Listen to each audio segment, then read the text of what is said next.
Hey, Dr. DeCoteau, we are so happy to have you here today. This story that you were about to share is so deep. You have so much to share with us. So let's get into it. I have some questions for you. Thank you for being here. And I Thank you really for want having me. yeah, of course. I really want to talk about how you leverage an unexpected life change to build a second career. So, could you tell us a little bit about that life change and what your career was like before that change and what it's like now? Well, first thing I want to say is that I am with Neighborhood Health, which is a fantastic FQHC or federally qualified health center that empowers all people, no matter what their income levels are. And they're amazing. And leveraging my life, as I said, I was diagnosed with cancer of all things. And I remember getting that call, and it was during COVID. This was 2020. This is in the height of COVID, where there was no treatment, there was nothing. And because of the fact that I knew I was awarded certain privileges that the average everyday woman person is not afforded, I had the time to sit back home and recover a bit and said, what do I do with this? If I'm able to live, God has blessed me. I have great physicians on my team. How and what can I give back? And that's how Talks with Dr. D was started. Talks with Dr. D became a platform where I shared my life story. I was sharing my thoughts. I was sharing how I felt about chemo. I was sharing, what stages were next. And also for the fact that I am a doctor and have privileges in a few hospitals, my colleagues, whether they were treating me or were colleagues in other cities and areas in New Jersey, New York, they were willing to come on camera and talk about questions that I had. And this started having the impact where my friends were like, yeah, my mom had breast cancer, or my girlfriend, or someone would say, you know what, my father was diagnosed, and men get breast cancer as well. Can you talk to them? Or do you have a video? And I felt empowered every day, like I'm doing something. I'm not just sitting here, going through chemo and all the, side effects that has. I'm actually can give back to the community. And so I started building that up and having different people, particularly from the Divine Nine historical Black sororities and fraternities, having me speak, and people in my community who were like, can you speak? And whether it was a public forum or whether it was a personal one-on-one, depending on the patient's or the person's level of comfort, I kept doing that. And I knew that I wanted to eventually, I wasn't happy just as a podiatrist. I wanted to see, how do I merge that together? And I was very blessed to be hired by Neighborhood Health, by Dr. Carrie Powell and Walter Douglas, and having that ability to merge the two together as they're passionate about breast cancer and impacting our community. Yeah, that's so impactful. And as you say, a lot of people know somebody who has cancer. My mom included had breast cancer, Mm-hmm. 10 years in remission. So it's very deeply, yes, exactly, very deeply ingrained into a lot of people's stories and their lives. And so when Absolutely. you share this information and share your story, what's the most important piece that you want people to take away from these talks with Dr. D? It sounds like you want the empowerment aspect and you want the connection. Can you talk a little bit more about that? Absolutely. I want people to know that, get tested, get tested, get tested, get tested. Sometimes, particularly in certain minority communities, cancer is a taboo word. And I didn't want to make it taboo. And I thought that being a physician, it gave me an open platform where people would want to talk to me, and that they would ask questions. Because to me, information is power. So getting tested, first of all, knowing to do a self breast exam, which a lot of us don't know. Breast Cancer Awareness Month is October, and we're going to be inundated everywhere with pink, pink, pink, which is one of my favorite colors, as a shout out to my sorority, the Alpha Kappa Alpha sorority. Pink, it's about information. There's so many organizations and groups that are teaching people do a self breast exam. It doesn't matter if you're what you identify with, born female or born male, breast cancer can affect both. So that's number one. Number two, if you find something, speak to your doctor. A lot of times we find something and we wish it away, and it doesn't work like that. Speak to your doctor. Your doctor is going to be your basically your gatekeeper of where do you go? What steps are next? Number three, getting an ultrasound and mammogram. usually women of color more so, have very dense breast. One over the other will leave out the diagnosis of breast cancer. And your doctor has to be privy to that and has to code particularly correctly so that your insurance will cover it. It varies from state to state where you can ask for that. But if it's not billed as diagnostic versus an evaluation, your insurance may bump it and that may misdiagnose you. And then later on, we're dealing with a later diagnosis. And if you are positive, knowing that life doesn't stop, particularly if you get it in the earlier stages, the treatment, even clinical trials that are out there are amazing. There is something for everyone. It's about information. And lastly, that most insurances will let you have a second opinion. Even me being a doctor, I was like, I told my colleagues, I'm going to Sloan Kettering, as we all know, one of the biggest institutions, and it better match what you guys say. When I went to Sloan, and I, sat there like this with my sister, who's an attorney, was taking notes and let them know. And it was amazing because basically everything they said was what my colleagues said. They wanted to do something a little bit more advanced. And I told them, remember, I'm a doctor. That's going to cause me to have some heart issues. They looked at me like, and advocating for myself was another big thing. So it's about pulling all your resources together, getting information from your doctor, checking yourself, and going to groups like this, Talks with Dr. D on Power to Fly, to make informed decisions and get the best care possible. Wow, definitely. Yeah. And it sounds like there's this underpinning of information that people should show up to their doctors with, right? It's not just about going to your one doctor, it's getting maybe a second opinion or knowing how these things code, or even just the racial inequities behind the way in which mammograms are set up. Like that isn't readily available information. So it sounds like those are some pieces of information that you've been sharing, which kind of gets me into my next question here. How did you realize that there was still plenty of work to be done within breast cancer advocacy, and why did you decide to become an advocate? Well, I understood that I was afforded privileges, and I keep saying that word, afforded privileges. A good example was I have a patient friend who worked for an entity whose name we will not call, and there's something called CoolCap. CoolCap is a device that looks like a big swim cap that's tight, goes over your head, and gives super cool oxygen to preserve those follicles that allow your hair to grow. And I love my hair, as you can see, and I wanted to make sure I could get it back. That was a big thing for me. Me being, I think, understanding that I had breast cancer was when I took a shower and I washed my hair. My hand kind of got stuck, and I looked, and literally in my hand, I had hair. And I was in complete denial. And I said, let me wash the other side. And again, hair came out. And I literally had a meltdown, and I ran to my parents, who've been amazing. And my mom was like singing to me, India Arie song, I Am Not My Hair, and giving me a whole lecture because she knew I wanted to quit chemo at that point, vanity and my own things in my mind. And she made me feel good about myself and say, let's go to your hairstylist, which they created a wig for me that looked amazing. You couldn't tell the difference. They cut it to me to how my hair was. And then I got sick of that and started wearing, different things because of different issues. But those kinds of things, speaking to, telling her about CoolCap, she didn't know about it and works for a major entity that does breast cancer and was quite upset that she wasn't told about it. Is that a racial inequity? Was she not told because she's Afro-Latina?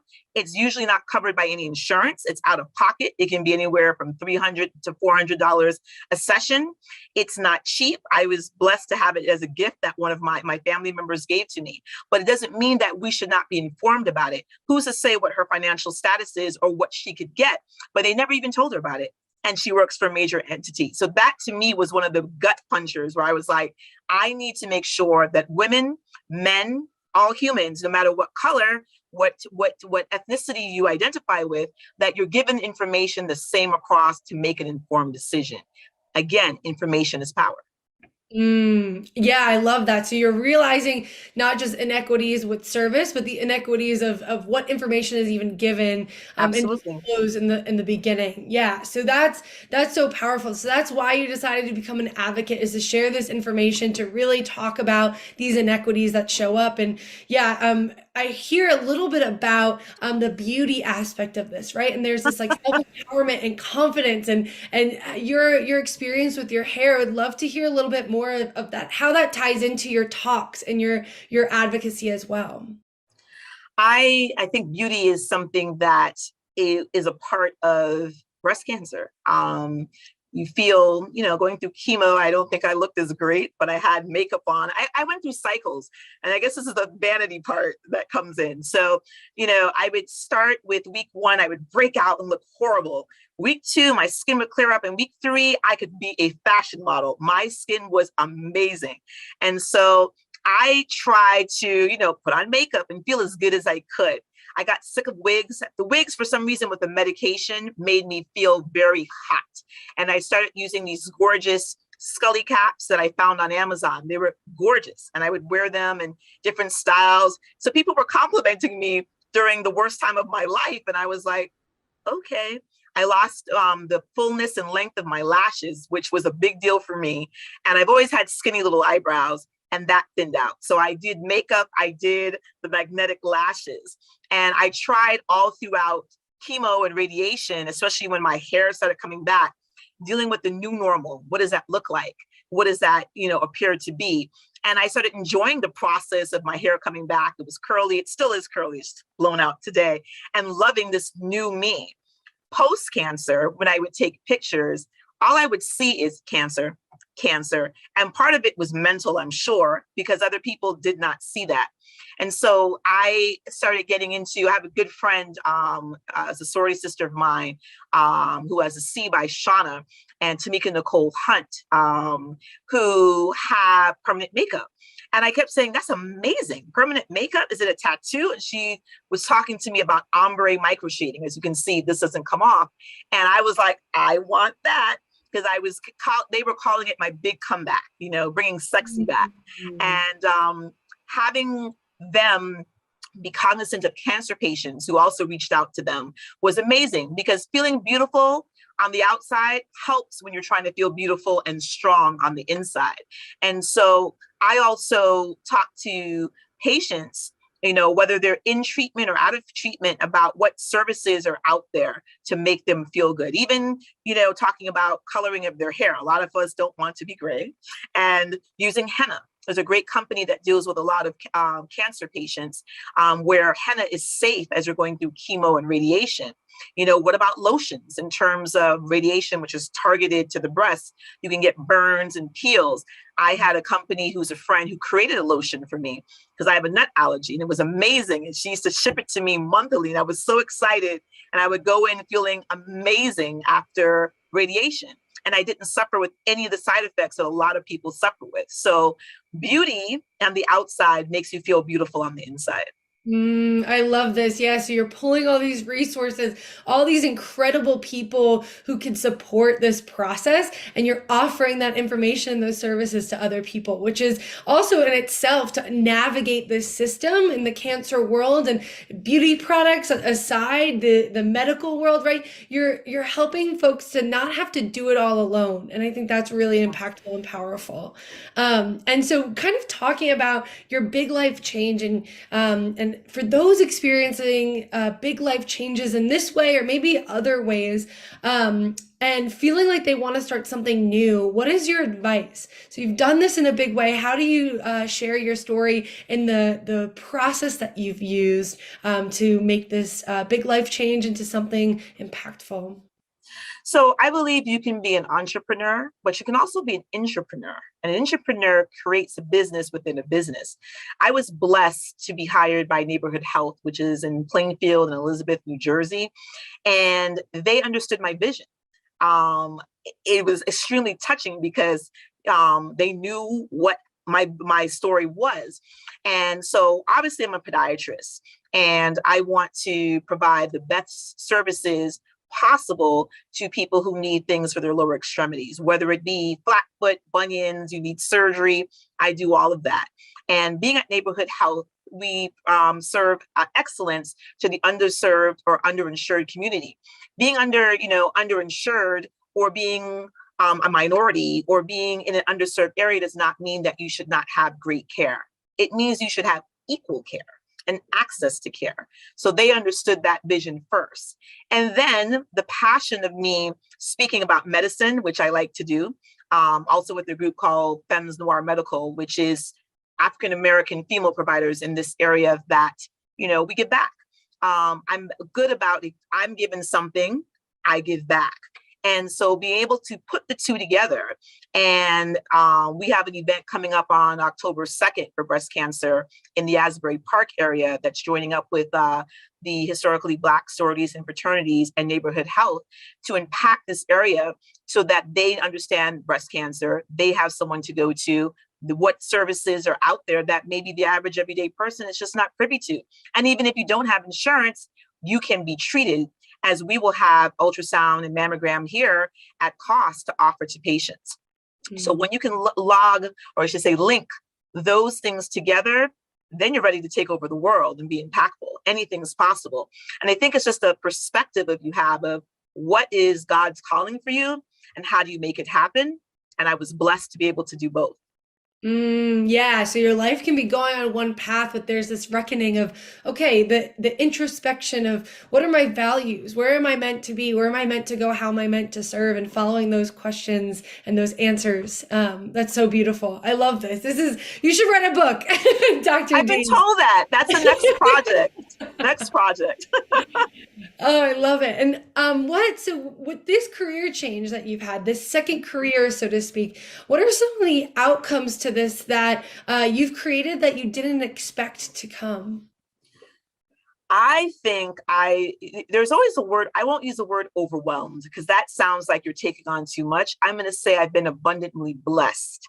I think it's the joining neighborhood health services particularly, and also growing my advocacy has made me more appreciative to say, what's next? And why not? And having the right people in my corner, both on the personal level of saying, yes, you can. And having all that together makes you want to create. It makes you think out of the box. It makes you say, what can I give back? Instead of just going mundanely from your day to day. Could I just be an average podiatrist in private practice? Yes, I've done that in New York. Could I do that in a regular multidisciplinary group? Done it in New Jersey and New York. But this is something different where I'm excited to see implementation of podiatry on the next level where any and everybody is treated fairly. And I'm beyond over the moon to see that breast cancer is a focus and that every and anybody, any human can get care and not feel like because they don't have health insurance that they don't have any options. You absolutely do. And again, neighborhood health is allowing us to do, and me to work with them to do all of that. Yeah, so I love the why not question, right? Why not? I've gotten this far, I've done so much more, probably beyond what you could have even conceived about 5 years ago. And now you're in this place and you say, okay, why not? What's next? And so I guess that's my kind of next question for you. What does the future of this work look like for you? What is the 2.0 or the expansion almost of what you're doing now, if anything, if anything? I always think there's room to grow. I mean, that's part of life. If you're not growing, you're not living. So I would say that I would love to see this advocacy go on the road one day and, be able to empower everyone. That anyone can virtually log on, or for traveling on the road and meeting people and sharing my story. I like to think of myself as a storyteller as well, because I think that the journey is what people identify with in addition to the information, which is why we have the event on October 2nd. It's going to chronicle my journey with different speakers who've been impactful along the way. Hey, what about a television show? What about something? Breast cancer doesn't just end in October. Breast cancer is 365, and medicine is 365 days of the year, 24 hours a day, as all providers know. If you love your patients, you give back. So that's where I see the next part. And I just feel it's amazing. And I'm glad that Power to Fly gave me this platform to share that. You can have a career change at any time of your life. There's no age, there's no limit. It's only what you set for yourself. Yeah, 100%. Yeah, definitely. There's so much out there, and you have two careers almost at this point, or even probably more than that, counting with all the work that you've done. And that also brings me to that new multidisciplinary group that you've been working with your advocacy. Can you tell us a little bit more about that as well? I can tell you. So this group, I'm going to read you a little bit because I think it's just apropos. Neighborhood Health, it's a leader in ambulatory primary health care services within the medically underserved and uninsured populations they serve. It offers the best in class, which I agree with, in a cost-effective, safe environment in a culturally diverse and responsive to the changing needs of their population. So they have over 23,000 patients visits per year. And they're giving back jobs, opportunities, and to be treated with respect and to be treated well. That mantra is completely up my alley. It doesn't matter if you speak English. It doesn't matter if you're Black. It doesn't matter if you're LGBTQIA plus. You're a human and you need care. And the fact that our wonderful CEO, Dr. Carrie Powell, sees that vision and it has made neighborhood health something to be reckoned with day by day, it's a no-brainer. It completely was something that I'm on board with and grateful to have been hired to be a part of it. Wow, lovely. Thank you so much for sharing that. And that's an incredible vision and thinking about equity, right? And thinking about who Equity. needs these services the most and focusing on those folks as well. I have a couple questions from the audience. Pamela Absolutely. asks, can Dr. D provide info on where she had her eyebrows done? See, I love when people are interested in beauty. If you go on Instagram at Tamika Nicole, you will find it. I might even be on there. I think I modeled for it where she was doing it. Micro shading, amazing. Last 2 to 3 years, makes you feel great. Where you can say like Beyonce, I woke up like this, and you actually do. And she did my lashes as well. They're individual and very sensitive. She's a skincare line, as does her colleague, which is great for sensitive skin, like cancer patients. Yeah, so all inclusive. Eyebrows, eyelashes, skincare. Love that. And Dr. G, where can folks connect with you and follow your story times and your advocacy work? Where can they connect with that information? I'm on all social media at Talks, TALKS, with Dr. DRD. Again, Talks with Dr. D. And my website is the same at Talks with Dr. D. So everywhere, if you look that up, if you look me up personally, you'll find information as well. I try to post as much as I can and let everyone know about different events. And if people are interested in connecting with Talks with Dr. D, they can reach out to me. I love the collaboration once we're empowering and helping the community. Awesome, thank you. And I would love to hear any closing thoughts from this talk today, or any closing thoughts that you want to leave folks with after we close out. Closing thoughts, cancer does not define you. It's a devastating diagnosis and it's a lot. My treatment was over a year, but I didn't let it define me. It's a part of who I am in terms of my advocacy, but I'm still Dr. Kordai DeCoteau, a human, a woman who likes chocolate, normal everyday person. I'm still a provider that wants to make sure I give the best care possible to my communities. One of the big hospitals I do things with is St. Barnabas Hospital in Livingston. And I love working with residents and teaching and seeing the next generation go into podiatry and flourishing.